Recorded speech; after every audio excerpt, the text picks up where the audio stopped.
Hello everyone, आज हम लोग डिस्कस करेंगे Hindu adoption and maintenance act.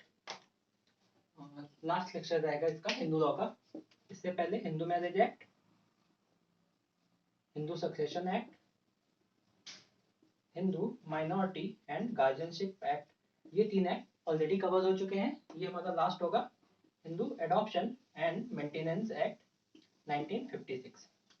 सो चार एक्ट हैं पूरे और साथ ही साथ बेसिक्स हैं, वो सारे कवर हो जाएंगे इसके बाद से। For prelims purpose adoption and maintenance act, तो सबसे पहली चीज ये है कि एडॉप्शन के जो प्रोविजंस हैं वो सिर्फ और सिर्फ हिंदू लॉ में ही दिए गए हैं। मुस्लिम लॉ में या क्रिश्चियन लॉ में ऐसा कोई प्रोविजन नहीं दिया गया है। तो सिर्फ और सिर्फ हिंदू लॉ ही ऐसा लॉ है जिसमें आप किसी चाइल्ड को अडॉप्ट कर सकते हैं, उससे रिलेटेड रूल्स दिए हुए हैं। अदर पर्सन है, अगर उनको किसी को लेना है तो उन्हें गार्जियन एंड वार्ड्स एक्ट के अकॉर्डिंग फिर लेना पड़ेगा। उसमें एक प्रोविजन दिया, उसके अकॉर्डिंग वो किसी को अडॉप्ट कर सकते हैं। बट जो प्योर एडॉप्शन के प्रोसीजर हैं वो Hindu adoption and maintenance act में दिए गए हैं। बेसिक्स में चले तो एक्ट नंबर 78 है 1956 का। इन्फोर्समेंट डेट 21 दिसंबर 1956 है। टोटल 4 चैप्टर्स हैं और 30 सेक्शंस हैं। तो बहुत बड़ा एक्ट नहीं है, छोटा सा है। स्टार्ट करते हैं। हाँ, इसमें जब भी इसको पढ़ेंगे तो हिंदू मैरिज एक्ट के साथ में पढ़ेंगे, सेम वही प्रोविजंस मैच करते हैं तो उसको दोबारा डिस्कस नहीं करना है। सबसे पहले आएंगे सेक्शन 1, शॉर्ट टाइटल और एक्सटेंट। तो Hindu adoption and maintenance act 1956 इसका नाम हो गया और होल ऑफ इंडिया पे ये एक्सटेंड होगा। सेक्शन 1 हो गया। सेक्शन 2, बात करता है एप्लीकेशन। एप्लीकेशन कहाँ कहाँ पे होगा हिंदू मैरिज एक्ट का, या इस एक्ट हिंदू एडॉप्शन और मेंटेनेंस एक्ट का एप्लीकेशन कहाँ कहाँ पे होगा। तो इसको जब भी पढ़ेंगे हमें रीड विद कर लेना है। Hindu marriage act section 2। Section 2 में जो एप्लीकेशन के प्रोविजन है कि कौन हिंदू है, कौन कौन हिंदू नहीं है, किसके लेजिटिमेट या इलेजिटिमेट चाइल्ड जो है उन पे लगेगा, तो सेम प्रोविजंस यहाँ पे भी आते हैं। सेम जैसे हिंदू लॉ में है, हिंदू मैरिज एक्ट के सेम वही प्रोविजन एप्लीकेशन होगा। प्रार्थना समाज, लिंग, आर्य समाज, इन सब पे, साथ ही साथ बुद्ध, जैन, सिख और हिंदू, तो ये चार इसमें इंक्लूड हो जाते हैं हमेशा से। एक्स्ट्रा क्या क्या आता है कि एक्सेप्शन क्या है, किस पे नहीं लगता है। तो दो एक्सेप्शन है, या तो शेड्यूल्ड ट्राइब्स पे, शेड्यूल्ड ट्राइब्स एसटी पे, शेड्यूल्ड ट्राइब्स पे नहीं लगता है। साथ ही साथ रिकोनेंट्स और पौंडीचेरी, तो पौंडीचेरी के जो कि यूटी है उसके जो रिकोनेंट्स हैं उनके ऊपर और साथ ही साथ शेड्यूल्ड ट्राइब्स के ऊपर इस एक्ट का एप्लीकेशन नहीं होता है। सेक्शन 2 से बस हमें यही बेसिक पढ़ना है। फिर आते हैं section 3। Section 3 definition clause. Section 3 में आते हैं डेफिनेशन क्लॉज। डेफिनेशन क्लॉज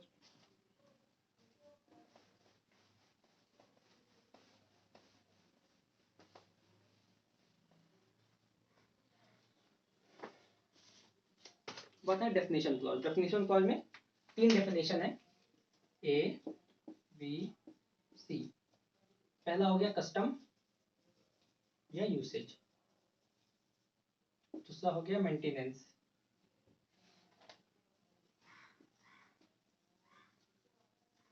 तीसरा हो गया माइनर।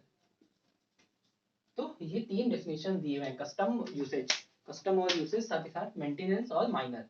कस्टम यूसेज ऑलरेडी हम लोगों ने पढ़ चुका है। ऐसी जो कस्टमरी चीजें होती हैं हिंदू लॉ में भी है, सक्सेशन एक्ट में भी है, तो कस्टम यूसेज हमें वहां पे ऑलरेडी देख चुका है, वही कस्टम एक्ट, सेम मीनिंग है।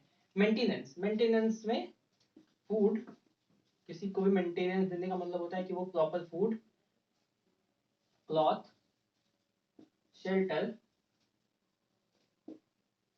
एजुकेशन और मेडिकल फैसिलिटी ये होता है मेंटेनेंस। लेकिन ये जनरल रूल है, किसी के लिए भी मेंटेनेंस का मतलब ये होगा। लेकिन अगर अनमैरिड डॉटर है, तो उस केस में उसकी शादी का जो खर्च है वो भी मेंटेनेंस में होगा। तो उसकी वेडिंग का या मैरिज का जो एक्सपेंस है वो भी मेंटेनेंस में आता है। और माइनर, माइनर सेम 18 साल से कम का कोई भी चाइल्ड वो माइनर की कैटेगरी में आएगा। तो ये तीन डेफिनेशन, कस्टम, मेंटेनेंस और माइनर। चलते हैं सेक्शन जो एडॉप्शन के चैप्टर उस पे कि एडॉप्शन के रूल्स क्या क्या हैं, कैसे एडॉप्शन इफेक्ट में आता है।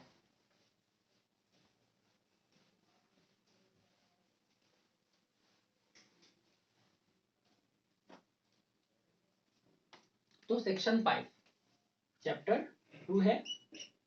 सेक्शन 5, सेक्शन 5 सीधा सीधा कहता है कि जो एडॉप्शन होंगे वो इस एक्ट, इस चैप्टर के अकॉर्डिंग होंगे। तो adoption regulated by this chapter. तो एडॉप्शन के जो भी प्रोविजन है वो इसी चैप्टर के अकॉर्डिंग होंगे, मतलब चैप्टर 2 पर।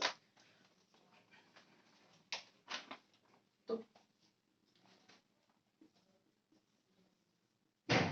Adoption regulated by this chapter, मतलब चैप्टर 2 जो है वो रेगुलेशन एडॉप्शन को मेंटेन करेगा। पहली चीज की एडॉप्शन के लिए क्या है कि एडॉप्शन सिर्फ और सिर्फ हिंदूज में होता है, हिंदू में होता है। तो यहाँ पे जो पर्सन है वो हिंदू होने चाहिए, ठीक है। कोई मुस्लिम या ऐसा कोई पर्सन नहीं होना चाहिए, क्रिश्चियन या जो हिंदू के ऐसा पर्सन एडॉप्शन के थ्रू नहीं कर सकता। तो वहां पे एडॉप्शन में हिंदू होना चाहिए। और यहाँ पे हिंदू के साथ अगर किसी भी प्रोविजन का कॉन्ट्रावीन होता है, कोई प्रोविजन को कॉन्ट्रावीन किया जाता है, नहीं फॉलो किया जाता है, तो जो एडॉप्शन होगा वो वॉइड हो जाएगा। तो जब भी कॉन्ट्रावीन होता है एडॉप्शन, मतलब प्रोविजन में अगर कोई ऐसी कंडीशन है जो फॉलो नहीं की जाती, तो जो एडॉप्शन है वो वॉइड हो जाता है, वो वैलिड नहीं रह जाता। और जब ये वॉइड होगा तो एडॉप्टिव जो फैमिली होगी, जिस फैमिली में उसका एडॉप्शन हुआ, उसके पास उस फैमिली में कोई राइट नहीं बचेगा, नो राइट एग्जिस्ट करेगा। फिर उसको जो इसकी प्रीवियस फैमिली है, प्रायर फैमिली है, जिसमें वो बर्थ, जिसके जो बर्थ में नेचुरल गार्जियन है, उसकी फैमिली से फिर उससे जो भी मिलना होगा मिलेगा।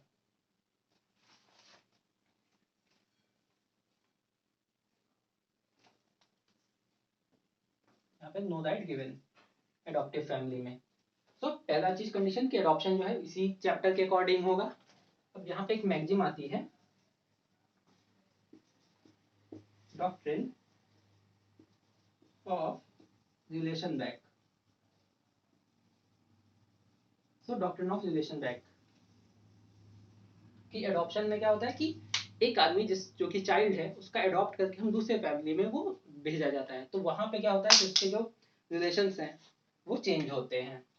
तो डॉक्ट्रिन ऑफ रिलेशन बैक ये भी इससे डील करता है, एडॉप्शन के प्रोविजन से। तो सेक्शन 5 सीधा सीधा बता देता है। सेक्शन 6 बताता है requisite for the valid adoption. तो रिक्विजिट का मतलब होता है condition, condition for a valid adoption.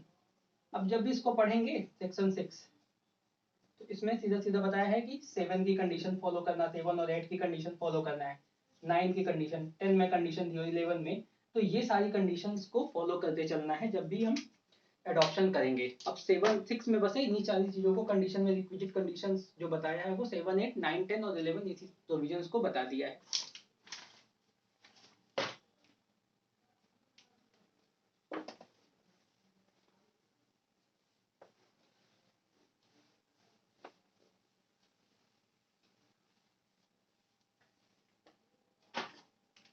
तो हम लोग चलेंगे सेक्शन 7।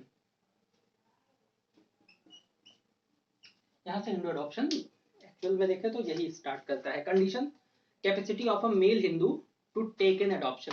तो सीधा सीधा मेल हिंदू के लिए कंडीशन कहाँ पे है, सेक्शन 7 सीधा सीधा कहता है कि मेल हिंदू और उसको किसी को एडॉप्ट करना है, तो कंडीशन क्या क्या होगी। तो मेल की कंडीशन सेक्शन 8 में दी गई है। और साथ ही साथ हम लोग पढ़ेंगे सेक्शन 8, ठीक है। सेक्शन 7 में मेल की और सेक्शन 8 में फीमेल हिंदू की। कंडीशन दोनों की लगभग सेम है, बस मेल और फीमेल का अंतर है। तो 7 के अकॉर्डिंग क्या क्या होना चाहिए, कोई पर्सन जो कि किसी पर्सन को अडॉप्ट करे, तो ऐसा पर्सन मेजर होना चाहिए, प्लस साउंड माइंड होना चाहिए।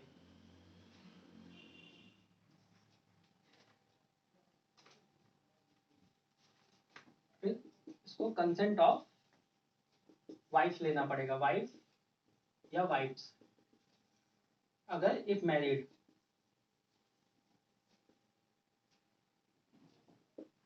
तो मेल हिंदू के लिए कंडीशंस क्या क्या है कि पहली चीज तो वो मेजर होना चाहिए, मेजर का मतलब 18 ईयर से प्लस होना चाहिए, साउंड माइंड होना चाहिए, मतलब कि पागल वागल नहीं होना चाहिए ऐसा पर्सन। अगर इसकी शादी हो रखी तो उसको अपनी वाइफ से कंसेंट लेना पड़ेगा, और अगर एक से ज्यादा वाइफ है तो सबकी कंसेंट लेना पड़ेगा, तभी वो एडॉप्शन वैलिड होगा। और अगर उसकी शादी नहीं हुई है तो बस ये दोनों कंडीशन है, बस के साथ ही चीजें क्लियर हो जाएंगी। अब इसमें एक प्रोविजन और जोड़ा गया है कि अगर इसकी वाइफ से इसको कंसेंट लेने की जरूरत नहीं पड़ेगी, कब? तो नो कंसेंट ऑफ वाइफ, किस किस कंडीशन में? अगर वाइफ ने रिनाउंस कर दिया है वर्ल्ड को कंप्लीटली, छोड़ छाड़ के सब कुछ चली गई है, कंडीशन ही खत्म। दूसरा है चीज टू बी हिंदू, मतलब कन्वर्ट कर दिया है किसी में, मुस्लिम में, पारसी में, ज्यू में या क्रिश्चियन में, इन चारों में अगर उसने अपना कन्वर्ट कर लिया है तो उस केस में भी वाइफ से कंसेंट लेने की जरूरत नहीं पड़ेगी। और लास्ट कहता है कोर्ट ने अगर डिक्लेयर किया है अनसाउंड माइंड, तो इस केस में भी नहीं होगा। तो सेम प्रोविजंस जो कि मेल हिंदू के हैं वही सेम प्रोविजंस फीमेल के भी दिए हुए हैं। तो मेजर होना चाहिए, सेम फीमेल के केस में क्या होगा, मेजर होगी, साउंड माइंड होगी। अगर इसका कोई हस्बैंड है तो उसके हस्बैंड की कंसेंट से वो एडॉप्ट करेगी। अगर इसका कोई शादी नहीं हुई है तो फिर सेम वही कंडीशन कि वो अपने अकॉर्डिंग फिर अडॉप्ट कर सकती है। अगर इसमें भी अगर मेल से अगर शादी हो चुकी है तो मेल से कंडीशन में वही रिनाउंस अगर कर दिया है वर्ल्ड, तो उससे कंडीशन कंफर्म वो कंसेंट लेने की जरूरत नहीं है। अगर वो हिंदू नहीं रह गया है, अपना रिलीजन चेंज कर लिया तो भी नहीं लेना है, और कोर्ट ने उसको अनसाउंड माइंड अगर डिक्लेयर कर दिया तो उस केस में भी वुमेन को अपने हस्बैंड से कंसेंट लेने की जरूरत नहीं पड़ेगी। तो this is section 7 and section 8। तो ये जो सेक्शन 7 सेक्शन 8 है ये बताता है कि जो एडॉप्शन ले रहा है उसकी कंडीशन बताता है। अब आगे पढ़ेंगे जो एडॉप्शन में चाइल्ड को देगा उसकी कंडीशन, और जिस चाइल्ड का एडॉप्शन हो रहा है उसके लिए क्या क्या कंडीशंस होंगी। तो यहाँ पे हम सीधा सीधा लिख देते हैं 7 और 8। ये मेल या फीमेल की कंडीशन है जो कि अडॉप्ट कर रहा है। 9 किसकी बात करता है? 9 बताता है कि कैपेसिटी क्या होगी जो पर्सन दे रहा है एडॉप्शन में। तो person capable of giving in adoption, section 9 ये बात करता है कि कौन कौन से पर्सन कैपेबल होंगे गिविंग करने के लिए एडॉप्शन। तो एडॉप्शन देने के लिए कौन कौन से पर्सन ऐसे हैं जो एडॉप्शन दे सकते हैं, मतलब ये इनको 7 और 8 में देंगे तो उसके लिए कंडीशन क्या क्या है। तो सीधे सीधे कहता है फादर, मदर और गार्जियन। फिर किसको किसको दिया गया है? फादर को दिया गया है, मदर को दिया गया है, और गार्जियन भी कर सकता है। इस फादर मदर के पास इक्वल राइट होगा, बोथ कंसेंट इज नेसेसरी। अगर फादर और मदर ये दोनों अलाइव हैं तो इनकी बोथ की कंसेंट जरूरी है। ऐसा नहीं कि सिर्फ फादर ने अगर किसी को कह दिया कि मैं अपने बेटे को डोनेट तुमको अडॉप्ट मतलब दूंगा अडॉप्शन में, तो अगर मदर की कंसेंट नहीं है तो वो अडॉप्शन वैलिड नहीं रहेगा। तो यहाँ पे दोनों की कंसेंट होनी चाहिए। अगर इसमें से किसी एक की डेथ हो गई है तो फिर जो एक पार्टी बचा है रिमेनिंग वो अपनी कंसेंट दे दे तो भी वैलिड है। लेकिन अगर दोनों साथ में है तो दोनों की कंसेंट साथ में चाहिए। फिर इसके साथ साथ सेम कंडीशन जो हमने ऑलरेडी पहले पढ़ा हुआ है कि अगर कोई भी इसमें से मदर या फादर में से कोई भी ऐसा पर्सन है जो कि रिनाउंस कर दिया है वर्ल्ड, या अनसाउंड माइंड डिक्लेयर कर दिया है कोर्ट से, या अपने बेटे को अबंडन कर दिया है, छोड़ के चला गया है,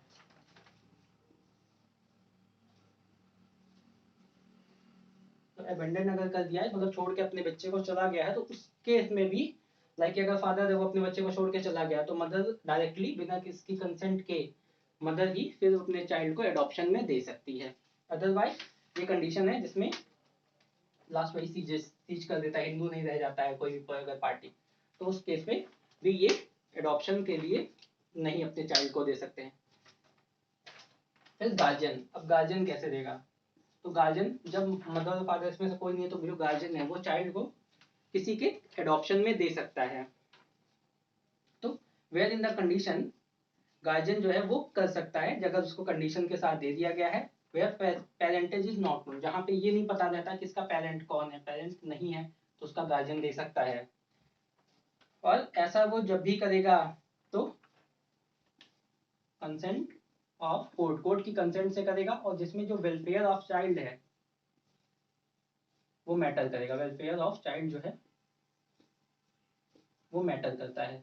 तो जब भी पेरेंट देंगे तो कंसेंट ऑफ कोर्ट से देंगे और वेलफेयर ऑफ चाइल्ड देंगे। साथ ही साथ ये गार्जियन अगर चाहे तो सेल्फ भी इसको अडॉप्ट कर सकता है। ये मतलब पूछा भी है, गार्जियन क्या किसी बच्चे को जिसको उसकी कस्टडी मिली है क्या उसको वो सेल्फ अडॉप्ट कर सकता है? तो बिल्कुल कर सकता है। सेक्शन 9 का सब क्लॉज 4 इसी प्रोविजन की बात करता है। 9 का सब क्लॉज इसी 9 सब क्लॉज 4 इसी की बात करता है कि जो गार्जियन है वो भी, उसको भी अगर किसी चाइल्ड को अडॉप्ट करने के मतलब अडॉप्शन में देने की पावर है तो वो खुद भी अडॉप्ट कर सकता है।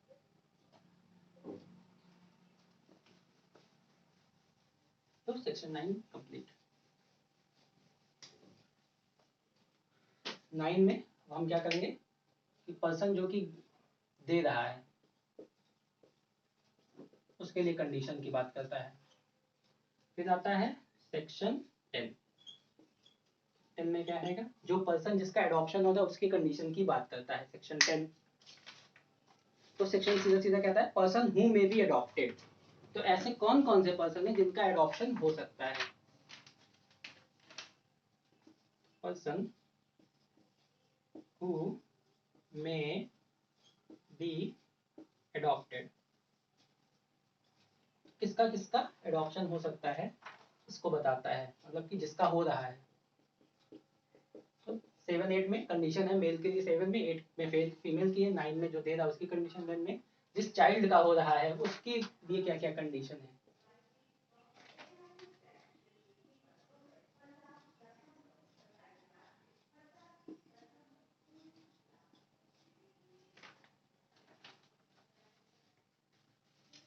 पहली कंडीशन है कि जो भी चाइल्ड दिया जा रहा है उसका पहले कोई प्री एडॉप्शन ना हुआ हो,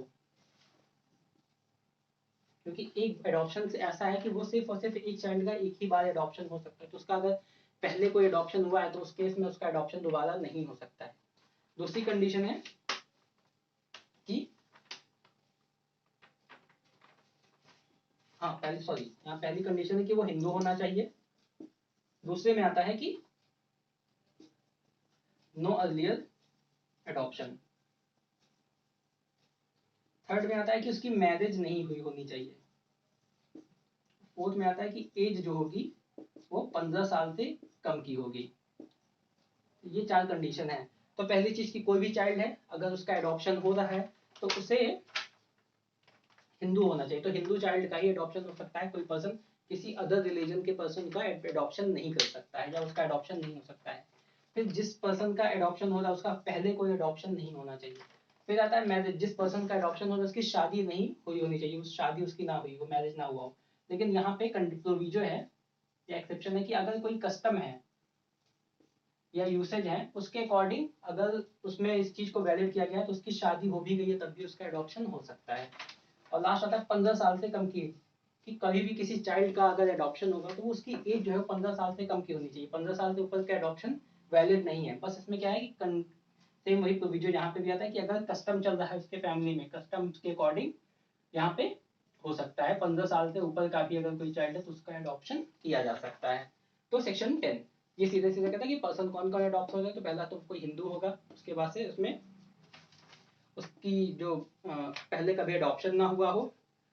थर्ड में कहता है मैरिज अगर उसकी हुई है तो अडॉप्शन नहीं हो सकता, लेकिन अगर कस्टम अलाउ कर रहा है तो हो सकता है। और फोर्थ कहता है कि अगर एज 15 साल से है तो उसका 15 साल से कम है तभी होगा, 15 से ऊपर है तो अडॉप्शन नहीं होगा। साथ ही साथ अगर यहाँ पे भी अगर कोई कस्टम अलाउ करता है तो उसमें हो जाएगा। इस पे केस लॉ है।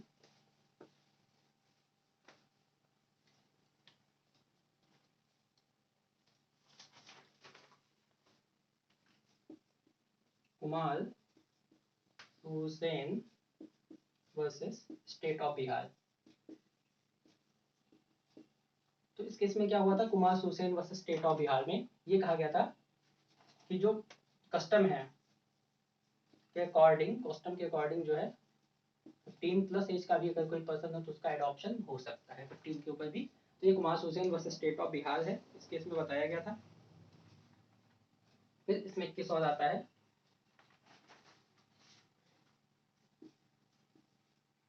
कोंडिबा राणा रामा कोंडिबा रामा प्रसाद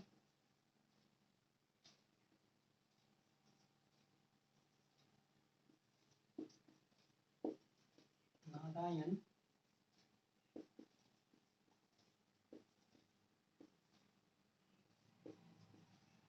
तो ये वाला केस है, कोंडिबा रामा पापल वर्सेस नारायण कोंडिबा पॉपल।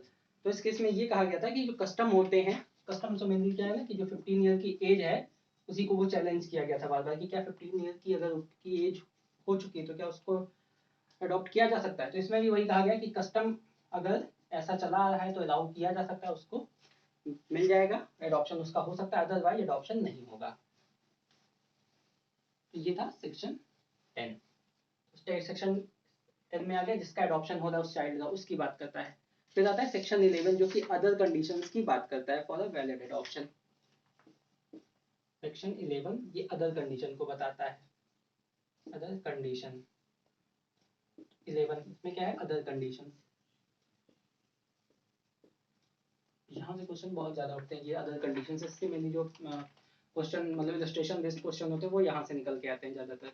तो सेक्शन 11 कहता है कि क्या क्या और अलग से कंडीशन होनी चाहिए। तो पहला कहता है कि no living son in case of son adopted. Like एक पर्सन ए है और इसको एक चाइल्ड है B1, इसको अडॉप्ट करना है, बट इसका ऑलरेडी एक बेटा है B2 है, या इसका कोई ग्रैंडसन है B4। तो अगर ये ग्रैंडसन इसका मतलब कि सन अगर यहाँ पे है तो इस सन का ये अडॉप्शन नहीं कर सकता है, यहाँ पे ये अडॉप्ट नहीं कर सकता है। अडॉप्शन के लिए सीधा सीधा रूल है कि अगर कोई पर्सन ए है, अब इसके पास वो अडॉप्शन कब करेगा, अगर इसके पास बेटा है S1 और ये बेटी है D1, तो उस केस में ये अडॉप्शन नहीं कर सकता, ये अडॉप्शन नहीं करेगा। लेकिन अगर उसके पास यहाँ पे D2 होती, यहाँ पे D1, दो डॉटर है, तो वहां पे इस केस में क्या है कि एक सन को ये अडॉप्ट कर सकता है। सेम केस में कि अगर यहाँ पे इसके दो सन है तो उस केस में ये डॉटर को अडॉप्ट कर सकता है, मतलब जो नहीं रहेगा उसी को अडॉप्ट कर सकता है, जो है उसको अडॉप्ट नहीं करेगा। और मैक्सिमम एक आदमी एक सन को अडॉप्ट कर सकता है, एक डॉटर को अडॉप्ट करता है, इससे ज्यादा अडॉप्शन नहीं होते हैं। तो पहला कंडीशन कि इसका कोई लिविंग सन नहीं होना चाहिए अगर सन का अडॉप्शन कर रहा है, और डॉटर है नहीं होनी चाहिए अगर डॉटर को अडॉप्ट कर रहा है। फिर सेकंड आता है कि अगर कोई मेल है, इसी का सेकंड वाला आता है कि अगर कोई मेल है और इसको अडॉप्ट करना है,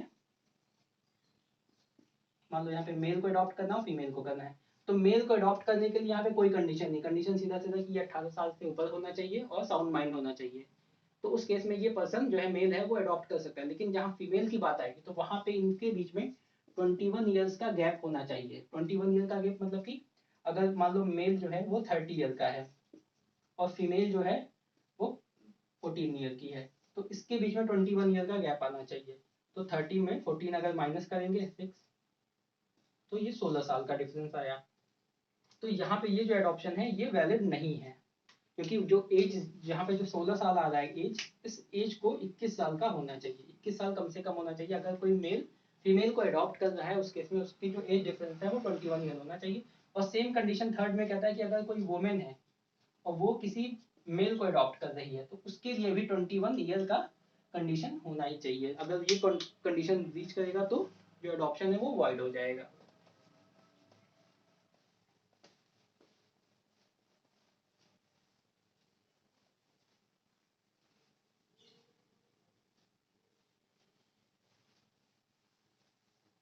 इलस्ट्रेशंस देखते हैं, जैसे कि एक पर्सन है ए, अब ए की उम्र है 32 ईयर्स, इसको एक फीमेल अडॉप्ट करनी है D1, इसकी एज है 14 ईयर्स।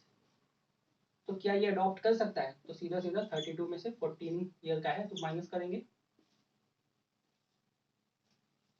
तो 28 ईयर्स के इनके बीच में गैप आ रहा है, तो यहाँ पे ये अडॉप्शन वैलिड है।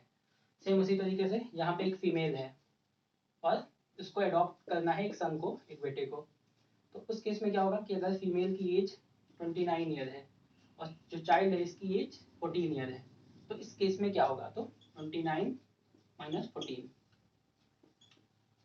तो यहाँ पे 15 ईयर आ रहा है, तो यहाँ पे एडॉप्शन जो है वो वैलिड नहीं रहेगा, वैलिड नहीं है। तो दो केस, अगर कोई फीमेल है या मेल है तो उनके बीच में 21 साल का एज डिफरेंस होना चाहिए। लेकिन अगर वहीं पे उसको, जैसे कोई फीमेल है उसको किसी फीमेल को ही अडॉप्ट करना है तो ऐसा कोई कंडीशन जरूरी नहीं है। लाइक एक पर्सन है ए, इसके पास एक डॉटर है और इसके पास कोई सन नहीं है। अब इससे एक सन को अडॉप्ट करना है, S1 को अडॉप्ट करना है। इस समय इसकी एज है 29 ईयर, उस चाइल्ड की एज है 13 ईयर। तो आप निकाल के बताओ कि क्या ये एडॉप्शन जो है वो वैलिड होगा या नहीं होगा। तो चाइल्ड, अगर 13 ईयर के चाइल्ड को इसको अडॉप्ट करना है तो क्या वो अडॉप्ट कर सकता है कि नहीं।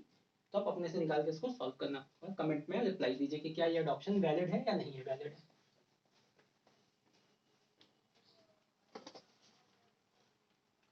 फिर आता है सेक्शन 12। सेक्शन 12 सीधा सीधा बात करते हैं कि इफेक्ट क्या होगा एडॉप्शन का। Effect of adoption. अब कोई पर्सन का एडॉप्शन होगा तो उसके साथ कुछ इफेक्ट भी तो पड़ेंगे। लाइक एक पर्सन है, इसका इस फैमिली में एडॉप्शन हो रहा है तो उस केस में क्या करेंगे। अब ये इसको, जो इसकी प्रायर फैमिली है, पहली वाली जो फैमिली है, वहां से अगर इसको, इसके जो रिलेशन है वो खत्म हो जाएंगे, बट वो रिलेशन सिर्फ और सिर्फ इसकी फैमिली मतलब प्रॉपर्टी से खत्म होंगे। बट वो मैरिज में ऐसे प्रोहिबिशन लगे रहेंगे कि वो उस फैमिली में शादी नहीं कर सकता है, उसके रिलेशन नहीं बन सकते। और यहाँ पे इसको अलग से भी कंडीशन बताए गए हैं। तो इफेक्ट क्या होगा, इफेक्ट होगा ओल्ड रिलेशनशिप एंड हो जाएगी और नया स्टार्ट होगा। तो जो ओल्ड रिलेशनशिप है वो एंड हो जाएगी और न्यू जो रिलेशनशिप है वो स्टार्ट हो जाएगी। ओल्ड वाली खत्म, पुरानी वाली खत्म, नए वाली शुरू हो जाएगी। फिर बट कहता है कि जो चाइल्ड है वो can't marry in old family. But ये जो चाइल्ड है ये अपनी पुरानी वाली प्रीवियस फैमिली में शादी नहीं कर सकता है।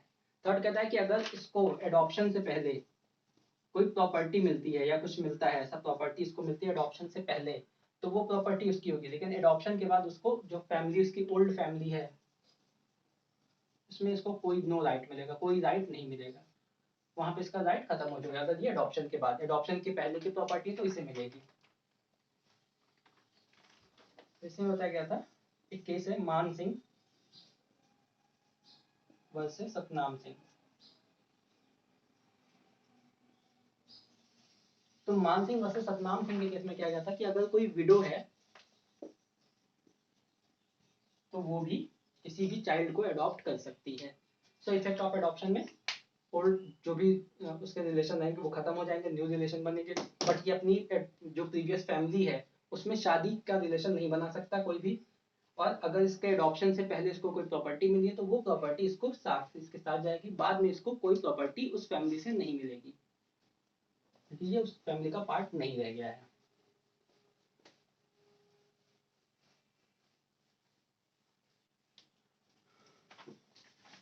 फिर आते हैं section 13, right of adoptive parents to dispose of their property. Section 13 ये सीधा बताता है कि जो भी इसके एडॉप्टिव पेरेंट्स होंगे, लाइक एक पर्सन है ए, इसने एक बेटे को अडॉप्ट किया S1 को। अब S1 के बाद से अब इसकी जो एडॉप्टिव पेरेंट्स उनकी प्रॉपर्टी का क्या होगा। तो वो चाहे तो अपनी प्रॉपर्टी को विल के थ्रू भी दे सकते हैं किसी को भी, या इंटरस्टेट में इंटरस्टेट करेंगे। अगर ये इंटरस्टेट करेंगे तो इसकी प्रॉपर्टी S1 को चली जाएगी, लेकिन वो विल के थ्रू भी प्रॉपर्टी अपनी किसी को दे सकते हैं। मान लीजिए आदमी इसने इसका अडॉप्शन किया, बाद में पता चला ये कि इसकी कोई बात ही नहीं मान रहा, ऐसी भी कंडीशन आ जाती है। तो उस केस में अगर ये चाहे तो अपनी प्रॉपर्टी इसको देने से मना कर सकता है। उस केस में जो वो विल बना के जिसको चाहे उसको प्रॉपर्टी अपनी दे सकता है। So adoptive parent dispose of his या her property by the way of intervivos or will। तो intervivos मतलब कि किसी को भी दे सकते हैं, जो बचे हुए हैं उनके पास चला जाए। और will का मतलब होता है कि किसी के अकॉर्डिंग भी, किसी को भी अपनी चॉइस के अकॉर्डिंग दे सकते हैं। तो सीधे सीधे कि अडॉप्टेड जो चाइल्ड है उसको प्रॉपर्टी मिल भी सकती है, नहीं भी मिल सकती है, ये उसके पेरेंट्स पे। बाकी ये दोनों तरीके से अपनी प्रॉपर्टी को डिस्पोज ऑफ कर सकते हैं। फिर सेक्शन 14 बताता है determination of adaptive mother. Section 14 ये बताता है डिटर्मिनेशन ऑफ एडॉप्टिव मदर। तो एडॉप्टिव मदर कौन होगी। सीधा सीधा ये बताता है। तो अगर कोई पर्सन है वो अपनी वाइफ की कंसेंट से एडॉप्शन कर रहा है तो जो वाइफ होगी उसकी वो एडॉप्टेड मदर होगी। लेकिन अगर इस पर्सन के पास मोर देन वन वाइफ, एक से ज्यादा पत्नियां हैं, मतलब एक पर्सन ए है ये अडॉप्ट कर रहा है, इसके पास एक वाइफ के साथ साथ दो और वाइफ हैं, तो पहली चीज कि इसको हर एक वाइफ की कंसेंट लेनी पड़ेगी, तो ऑल की कंसेंट लेनी पड़ेगी। और बट जो रिलेशन होगा तो जो इसकी सबसे बड़ी वाइफ होगी या पहली जो वाइफ होगी फर्स्ट वाली वाइफ या जो सबसे फर्स्ट वाइफ जो है वो उसकी एडॉप्टिव मदर होगी, एडॉप्टिव मदर। और बाकी जो सेकंड या थर्ड है या जो भी है वो उसकी स्टेप मदर होंगी। तो 14 क्या कहता है, डिटर्मिनेशन क्या होगा एडॉप्टिव मदर का एडॉप्शन में क्या होगा। तो वाइफ जो होगी उस टाइम पे जिस टाइम पे एडमिशन हो रहा एडॉप्शन हो रहा था तो वाइफ जो है वो एडॉप्टिव मदर बन जाएगी और फादर जो है एडॉप्टिव फादर बन जाएंगे। लेकिन अगर दो या दो से ज्यादा वाइफ हैं, एक से ज्यादा, तो उस केस में पहली वाली तो है एडॉप्टिव मदर ही रहेगी, लेकिन जो सेकंड है या बाकी की जितनी भी वाइफ्स हैं वो स्टेप मदर हो जाएंगी। फिर कहता है इसमें प्रोविजन और है 13 में कि अगर कोई पर्सन है, मेल है या कोई फीमेल है, अब ये एडॉप्शन करते हैं शादी से पहले, मैरिज के पहले एडॉप्शन करते हैं, या फीमेल है वो अपनी मैरिज से पहले करती है या विडो होने के बाद करती है, विडो, इन दोनों के केस में क्या होगा। तो अगर इनों का जो एडॉप्शन है वो पहले से है तो अगर इसकी मैरिज होती है तो इसकी लाइक मेल है तो इधर करता है तो ये लड़के की जो यहाँ पे वाइफ होगी इसकी, जो इसकी वाइफ होगी वो इसकी स्टेप मदर होगी, क्योंकि एडॉप्शन के टाइम पे वो थी नहीं तो इसलिए वो जो फादर होगा उसका वो एडॉप्टिव फादर होगा, बट जो मदर होंगी वो उसकी स्टेप मदर होंगी। या उसी तरीके से अगर फादर मतलब किसी वुमेन ने पहले ही किसी चाइल्ड को एडॉप्ट किया है तो जिससे शादी होगी वो उसका स्टेप फादर हो जाएगा। तो यहाँ पे स्टेप फादर तो सिंपल सा है कि मेल या फीमेल जो भी है अगर शादी से पहले ही एडॉप्शन करते हैं तो वो जो एडॉप्शन है वो वैलिड भी होगा, और साथ ही साथ जो वुमेन है वो अगर बाद में मैरिज करती है तो जिससे करेगी वो उसका स्टेप फादर हो जाएगा, और अगर हस्बैंड या मेल करता है तो जिससे करेगा वो उसकी स्टेप मदर हो जाएगी। तो ये हो गया सेक्शन 14।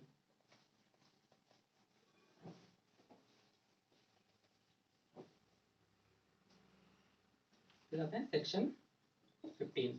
तो सेक्शन 15 सीधा सीधा कहता है कि valid adoption not to be cancelled. तो जो एडॉप्शन होता है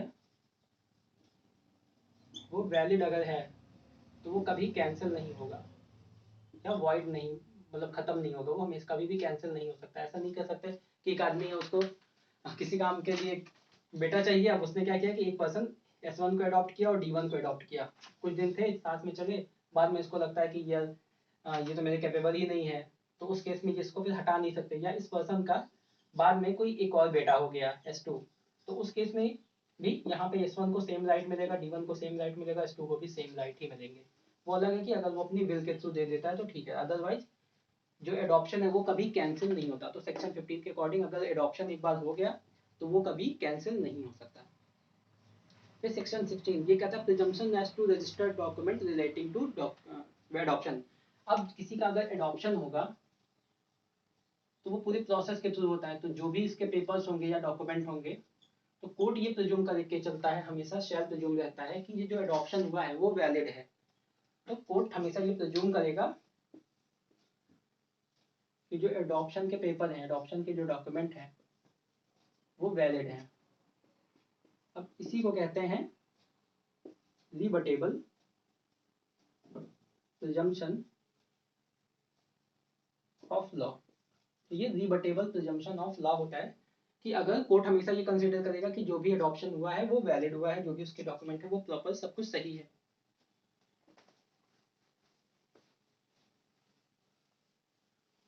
फिर आते हैं सेक्शन 17।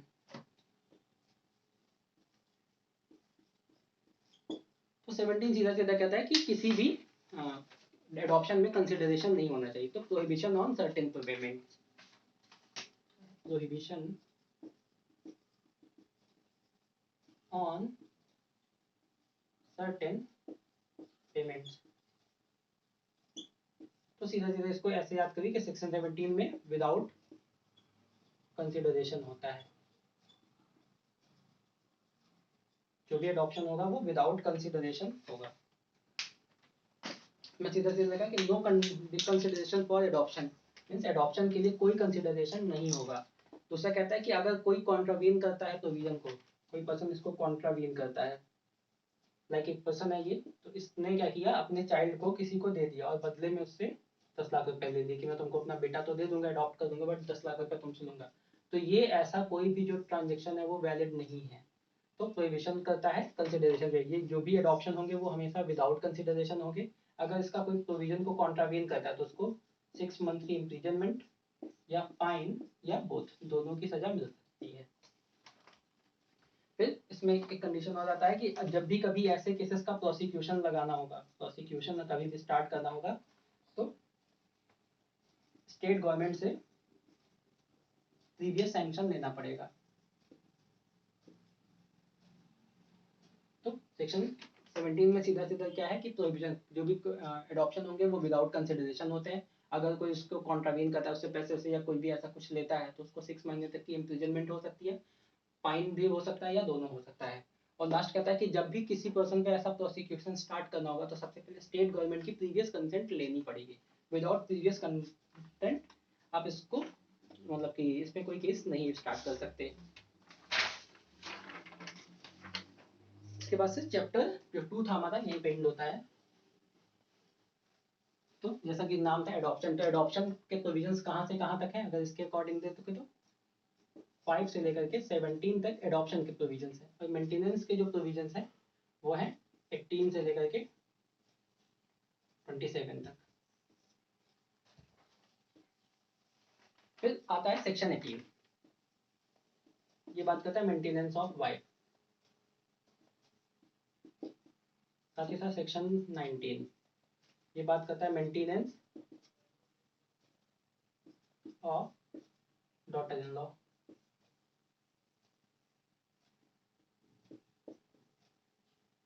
और सेक्शन 20 ये इन्फॉर्म बाय चिल्ड्रन या इन्फॉर्म या एज्ड पेरेंट्स। तो 18, 19, 20 तीनों एक साथ पढ़ते हैं। 18 में क्या है, मेंटेनेंस करेगा वाइफ का। 19 में मेंटेनेंस देगा डॉटर इन लॉ को। और सेक्शन 20 में बताता है कि कोई चिल्ड्रन है उसको मेंटेनेंस की बात की गई है, कोई इन्फॉर्म पेरेंट है या एज्ड पेरेंट है उनकी बात की गई है। तो सेक्शन 18 ये सीधा सीधा कहता है कि वाइफ को मेंटेनेंस कब मिलेगा। तो कोई भी हिंदू वाइफ है वो मेंटेनेंस अपने हस्बैंड से ले सकती है। और कब तक लेगी, पहली चीज की कब तक लेगी मेंटेनेंस, तो लाइफ टाइम ले सकती है, लाइफ टाइम ले सकती है। बट कंडीशन क्या है कि उसको रीमैरिज नहीं करना है। वो जिस विडो, इस कंडीशन में अगर उसने दोबारा शादी नहीं की तो अपने हस्बैंड से वो पूरे लाइफ टाइम ले सकती है मेंटेनेंस। और बी वाला क्या था, इसका सेकंड कहता है 18+2 की कोई भी वाइफ है वो इंटाइटल्ड है कि वो अलग से रहे और उसको मेंटेनेंस हस्बैंड से मिले। तो वाइफ जो है वो अकेले रह के भी मेंटेनेंस ले सकती है। कंडीशन क्या क्या है, ये वाली कंडीशन इंपॉर्टेंट, इससे पूछता भी है। कंडीशन क्या क्या, कब वाइफ जो है वो सेपरेटली रहेगी और मेंटेनेंस भी इसको मिलेगा, मतलब अलग घर में रहने की डिमांड कर सकती है उस केस में। तो पहला क्या है कि हस्बैंड जो है वो गिल्टी है डिजर्शन का, हस्बैंड इसको छोड़ करके कहीं चला गया, डिजर्शन का गिल्टी है, तो उस केस में भी ये अलग से रह सकती है। क्रुएल्टी करता है, चाहे वो मेंटल हो चाहे वो फिजिकल हो, उस केस में भी वाइफ जो है वो सेपरेट रह सकती है और साथ ही साथ अपना मेंटेनेंस भी हस्बैंड से ग्रांट कर सकती है। अब तीसरा कंडीशन है कि जो हस्बैंड है उसके पास ऑलरेडी एक वाइफ हो या उसकी दूसरी वाइफ हो। तो उस केस में अगर हस्बैंड ने लाइक बाइगेमी किया है या 2 शादियां जिसकी हैं, उस टाइप के केसेस में जो वाइफ है वो अलग रहने की डिमांड भी कर सकती है और मेंटेनेंस भी उसमें मांग सकती है। तीसरा हो गया अगर ये कोई वर्नल डिजीज से आ जाता है, वर्नल डिजीज है, तो उस केस में भी बाहर अलग रह करके मेंटेनेंस मांग सकती है। अगर हस्बैंड जो है कीप्स ए कॉन्क्यूबाइन, कॉन्क्यूबाइन मतलब कि उपपत्नी या मिस्ट्रेस। अगर हस्बैंड जो है वो किसी मिस्ट्रेस को रखता है या किसी कॉन्क्यूबाइन को रखता है तो उस केस में भी जो वाइफ है उसकी वो सेपरेट रहने की मांग कर सकती है और साथ ही साथ उसको मेंटेनेंस मिलेगा। उसके बाद आता है कन्वर्जन, अगर कर लेता है हस्बैंड, मतलब कि हिंदू से चाहे वो मुस्लिम, ज्यू, पारसी या क्रिश्चियन बन जाता है। तो इस केसेस में, इन सारे केसेस में, और साथ ही साथ एक है अदर कोई valid condition, other valid condition.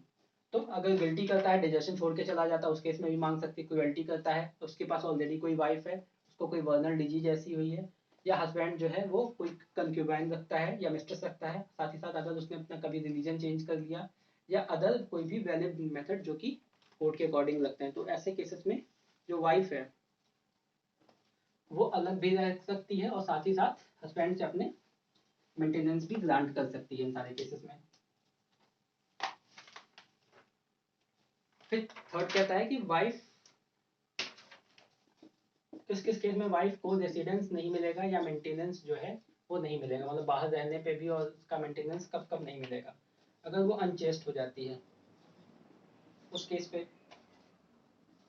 या सीज टू बी हिंदू।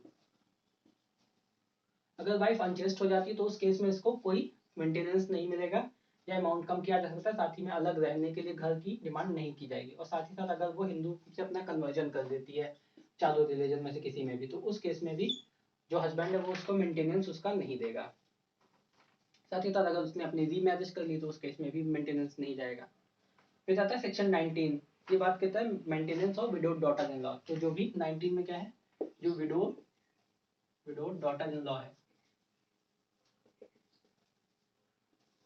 तो अगर कोई विडो डॉटर इन लॉ है जिसका हस्बैंड की डेथ हो चुकी है, तो उस केस में क्या होगा कि वो अपने ससुर से मांग सकती है। डॉटर इन लॉ जो है अपने फादर इन लॉ से डिमांड कर सकती है उसकी कि उसके मेंटेनेंस की को दे।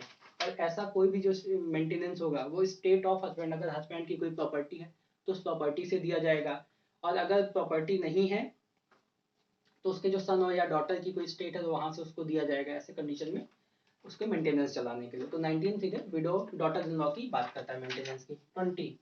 20 बात करता है चाइल्ड की, साथ ही साथ इन्फॉर्म पेरेंट्स, और इसके साथ साथ एज्ड पेरेंट्स। तो अगर कोई पर्सन है वो अपने चाइल्ड को भी मेंटेनेंस देगा, चाइल्ड में इलीगल, सॉरी, इलेजिटिमेट, इलेजिटिमेट और लेजिटिमेट दोनों चाइल्ड आते हैं, दोनों चाइल्ड को मेंटेनेंस मिलेगा। इन्फॉर्म पेरेंट्स के केस में अगर ऐसा कोई पेरेंट्स है जो कि इन्फॉर्म है, किसी भी काम के लिए बंद नहीं है, तो वो अपने सन से मेंटेनेंस की डिमांड कर सकते हैं। और ऐसे पेरेंट जो कि एज हो गए, काफी बूढ़े हो चुके, तो वो भी अपने सन से मेंटेनेंस की डिमांड कर सकते हैं। तो 20 में सीधा सीधा मेंटेनेंस किसका, चिल्ड्रन का, एज पेरेंट का। अब यहाँ पे जो मेंटेनेंस होगा वो अपने मेल भी मांग सकते हैं और फीमेल से भी मांग सकते हैं। अब यहाँ पे एक एक्सप्लेनेशन है, ये कहता है कि जो भी यहाँ पे हम पेरेंट्स में आएंगे तो यहाँ पे जो मदर होगी वो इंक्लूड करती है स्टेप मदर को।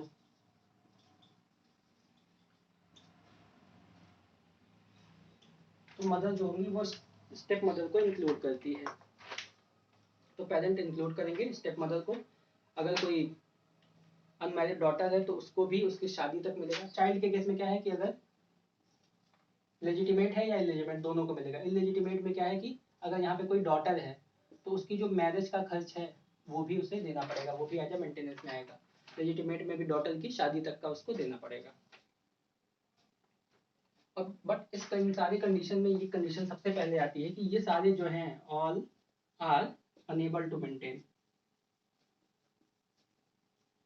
तो जब ये लोग मेंटेन करने में अनेबल है तो उस केस में चाइल्ड को भी दिया जा सकता है, इन्फॉर्म पेरेंट्स को, और एज्ड पेरेंट्स को भी दिया जा सकता है। तो सेक्शन 20 मेंटेनेंस की बात करता है चाइल्ड के और एज्ड पेरेंट के।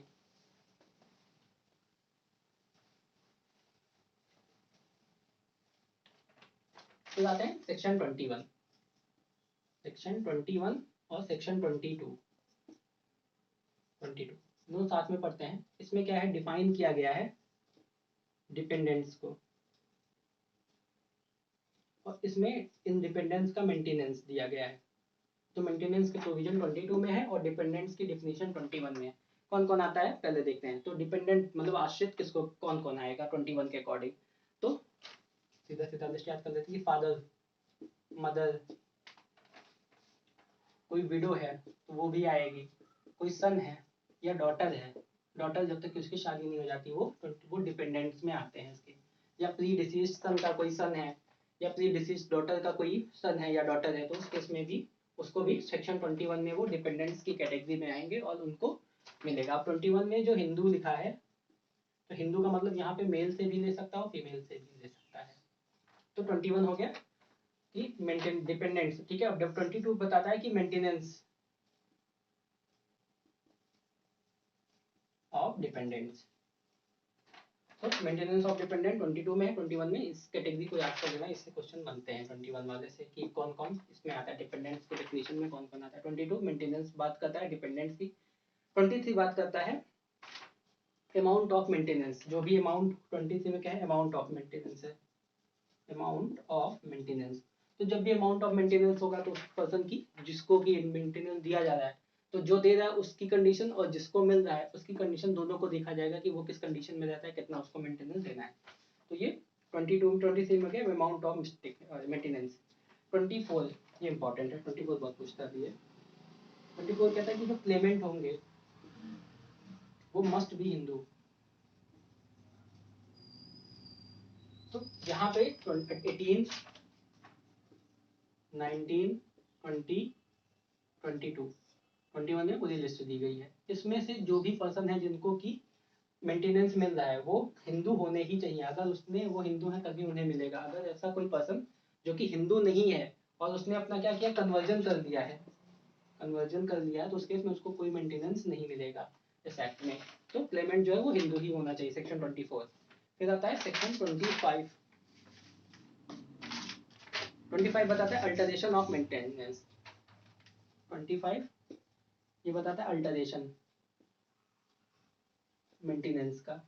तो कोड जो है वो कंडीशन जैसे जैसे चेंज होंगी उसके अकॉर्डिंग जो मेंटेनेंस उसमें चेंज भी कर सकता है। लाइक अगर कोई वाइफ है तो उसको पहले ज्यादा मिलता था, लेकिन अगर वो वाइफ एडल्ट्री में चली गई तो कोर्ट चाहे तो उसका जो कंपनसेशन मेंटेनेंस का जो अमाउंट है उसको कम कर सकती है, तो अल्टरेशन कर सके 25 में। जैसा कंडीशन जैसे हस्बैंड है तो उसकी पहले वो जॉब अच्छी जगह करता था, बाद में क्या वो चेंजेज आए तो उसको जॉब ही नहीं उसके पास, तो उस केस में जो उसका मेंटेनेंस का अमाउंट है वो कम भी किया जा सकता है।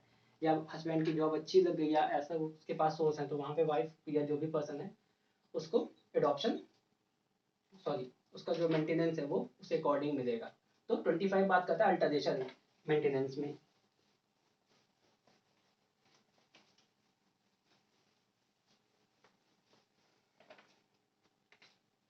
फिर आता है सेक्शन 26 और 27।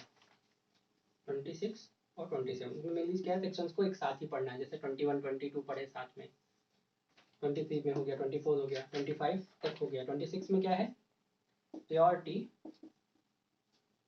Given to debts. 27 कहता है maintenance when to be charge.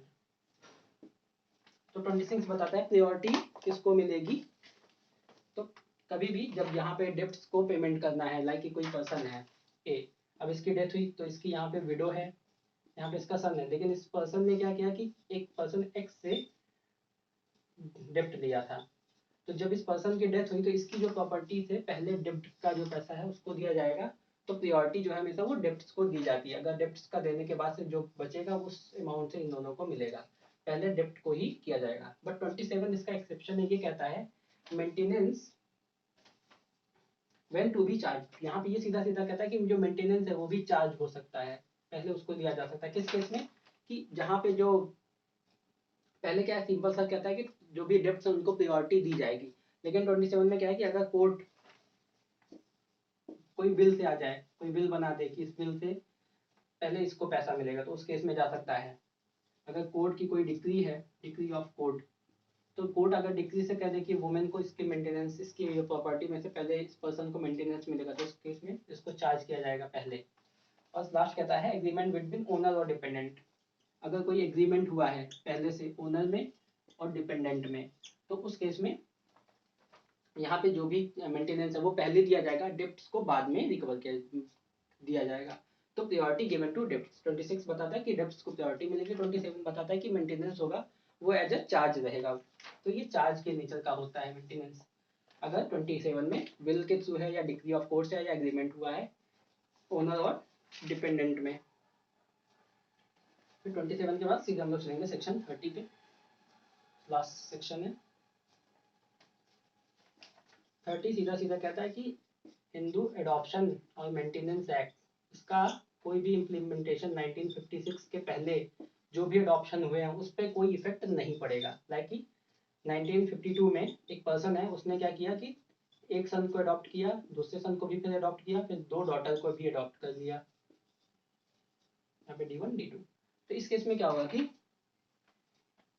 इसने जो एडॉप्शन किया इन 30 में, तो अब क्या है हिंदू एडॉप्शन और मेंटेनेंस आ गया, तो उसके अकॉर्डिंग एक चाइल्ड का हो सकता है, एक डॉटर का हो सकता है। बट इसमें क्या हुआ, पहले अगर कोई कंडीशन है, पहला तो ऐसा कोई कंडीशन थी नहीं, तो एक पर्सन अगर 2 मेल को भी लेता है या 3 को भी करता है या डॉटर्स को कितने भी अडॉप्ट करता है, तो उस केस में उसका जो एडॉप्शन है वो वैलिड रहेगा, अभी तक वैलिड रहेगा आज की भी डेट में। तो एडॉप्शन जो होंगे वो वैलिड हो जाएगा 30 के अकॉर्डिंग। फिर कुछ पॉइंट और देखते हैं कि दत्तक होम, तो जैसे कोई पर्सन कभी भी किसी चाइल्ड को अडॉप्ट करता है तो उसके घर पे दत्तक होम, मतलब कि जो दत्तक ले रहा है जिसको अडॉप्ट कर रहा है उसके लिए होम कराते हैं। बट ये नेसेसिटी नहीं है, नेसेसिटी नहीं है। अगर इसको ना करवाया गया तो भी जो एडॉप्शन है वो वैलिड ही रहेगा। तो दत्तक होम एसेंशियल पार्ट नहीं है। फिर एडॉप्शन एक बार हो गया तो वो कभी कैंसिल नहीं होगा। फिर केस आता है लक्ष्मीकांत पांडे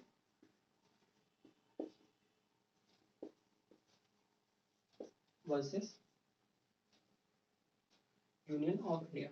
इस केस में कहा गया कि ये इंटर कंट्री एडॉप्शन की बात करता है, इंटर कंट्री एडॉप्शन की बात करता है। फिर एक केस और आता है, पूछे हुए हैं मेरे लिए कहीं ना कहीं इंपॉर्टेंट भी है, लिस्ट है बस, ज़्यादा इसमें एडॉप्शन में तो ज़्यादा, फैमिली लॉ में वैसे भी बहुत लिमिटेड केस है। किशोरी लाल वर्सेस चलती बाई। तो किशोरी लाल वर्सेस चलती बाई के केस में कहा गया adoption is to be proved as a fact and the burden of proof is on the person who assents. Like कि यहाँ पे सीधा सीधा कहा गया कि एक पर्सन ए है और एक पर्सन बी है, तो ये कहता है कि ये इसका एडॉप्टेड सन नहीं है, तो यहाँ पे इस पर्सन को प्रूव करना पड़ेगा कि ये प्रूव करे डॉक्यूमेंट ला करके कि जो ए है उसका वो एडॉप्टिव चाइल्ड नहीं है। तो यहाँ पे जो बर्डन ऑफ प्रूफ होगा वो बी पे होगा कि वो ए को प्रूव करे कि वो उसका एडॉप्टिव चाइल्ड नहीं है। तो ये कहा गया किशोरी लाल वर्सेस चलती बाई के केस में। फिर लास्ट आता है करतार सिंह, करतार सिंह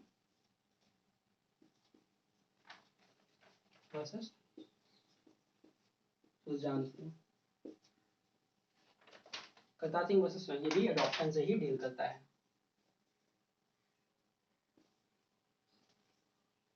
अब हिंदू जो आइडल होते हैं, हिंदू जो आइडल होते हैं, मूर्तियां जो हमारे मंदिर में रखी रहती हैं, उनका लीगल स्टेटस क्या है? उनका लीगल स्टेटस की वो एज अ माइनर ट्रीट होती हैं। So this is all about adoption and maintenance act.